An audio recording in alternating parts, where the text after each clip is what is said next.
So, yo bro, no? Kunwari, parang si Josh mo. So, nasa day 3 na pala tayo guys, no? Ayun na. Bale, yun nga, we made our day. Grateful ako kay Josh, pare. Si Josh Makabenta.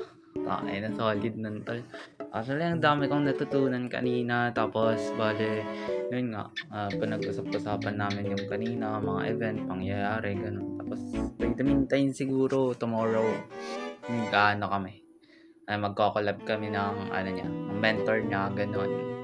Then, magpa-practice trading siguro kami doon sa Discord around 12 p.m. kasi yan din yung sinabi niya eh.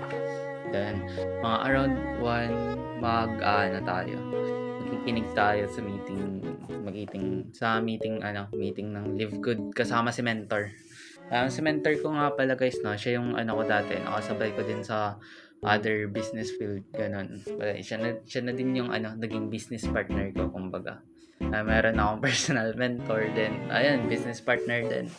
Sa lahat ng bagay, solid talaga, no? Kasi pwede siya sumabay or kaya niya ako sabayan, ganun. Kahit sa love life pa nga eh. Tuturo niya sa akin. So, ayun, no? Bale, yun nga. We made our day. Isinulat na din natin yung sa journal natin na. Ito. Ay, bubuksan nga siya. Babasahin ko lang yung nasa day 3 natin.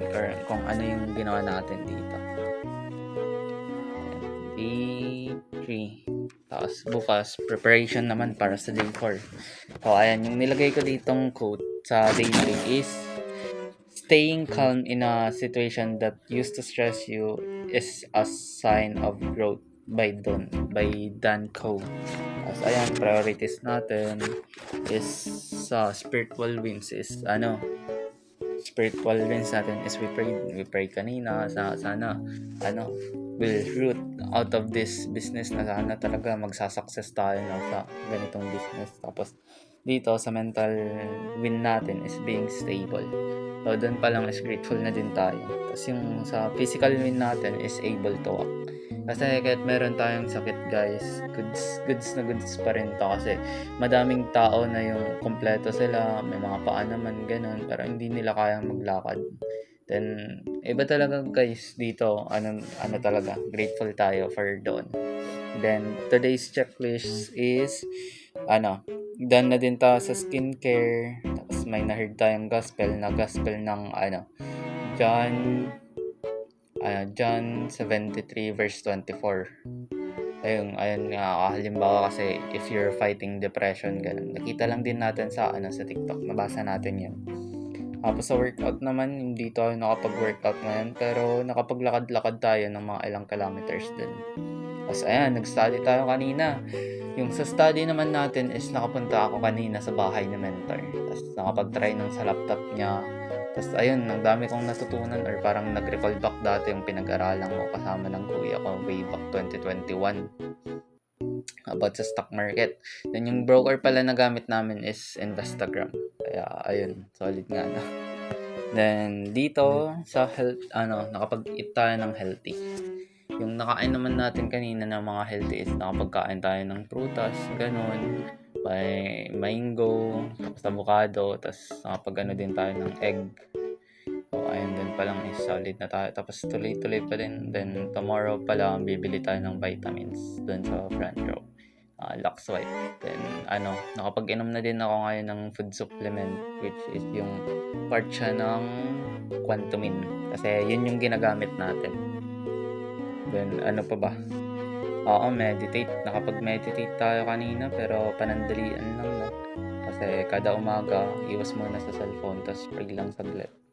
Then, things that I'm grateful for is having all the things I have. Kasi yun nga, sa lahat ng bagay, sa mga skincare ganito is grateful tayo kasi kung anong meron tayo dun kasi we're able to do these things, no? Tapos for having a mentor. Kasi grateful ako dito kay mentor kasi masyado akong madaming natutunan sa kanya.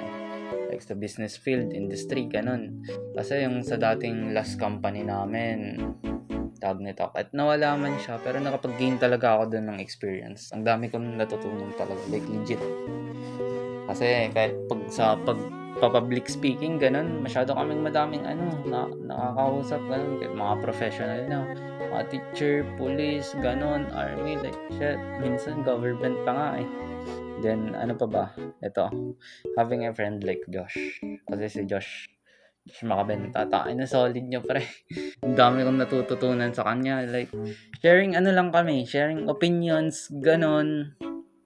Like swap lang kami ng mga idea. Then pinapa-grow lang namin yung group namin sa Discord, no. Wala naman yung bayad, pero gumagawa kami ng community or mga bagay talaga na maka-benefit sa atin lahat sa future, or kung saan talaga tayo mag-grow or mag-improve ganun. Then yung daily reflection namin is yung daily reflection ko is, you can find a better classmate or friend, but you can still have a better chance, but you still have a chance to be better. Yun nga, no.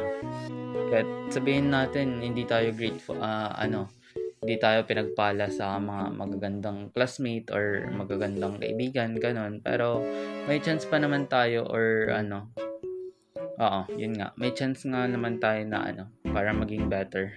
Then be grateful na lang, ganun.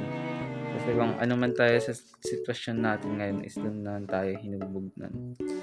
Kasi kung wala naman sila, mga tao na ganun, hindi natin maabot or may improve yung situation natin kung saan tayo ngayon. So yun lang guys, no. Bye-bye.